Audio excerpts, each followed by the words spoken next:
দিল্লি যাচ্ছেন বা ৮ তারিখে ইন্ডি জোটের অ্যালায়েন্সের বৈঠক ডাকা হয়েছে, কিন্তু আমি জানি না এটা কিসের অ্যালায়েন্স। মানে এখানে তো তৃণমূল পার্টি যেরকম টুকরে টুকরে গ্যাং হয়ে গেছে, সেরকমই তো ইন্ডি অ্যালায়েন্স জোট। আজকে সর্বভারতীয় সাধারণ সম্পাদক সিপিএম এর মিস্টার বিবি, তিনি চিঠি লিখেছেন কংগ্রেসকে যে তারা কি করে এই জোটের মধ্যে থাকবে, যেখানে তাদেরকে সবসময়তে বলা হতো আজকে যে কেরালাতে যে একটা বিজেপির সাথে সিপিএম এর অ্যালায়েন্স আছে, ওইদিকে ডিএমকে তারা বলছে তারা আসবে না তামিলনাড়ুতে, বিকজ তাদের অপোনেন্ট যে সরকার হয়েছে টিভিএস, তাদেরকে নেওয়া হয়েছে।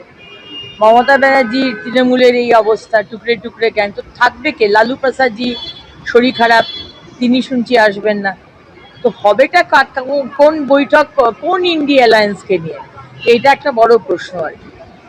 সুতরাং যে দল বলুন বা সংগঠন অ্যালায়েন্স বলুন, যাদের কোনো নীতি আদর্শ দর্শন কিচ্ছু নেই, যারা সময় বিশেষে তাদের নীতি আদর্শ চেঞ্জ করে, তাদেরকে কি বাংলা কি ভারতবর্ষের মানুষ তারা বর্জন করেছে।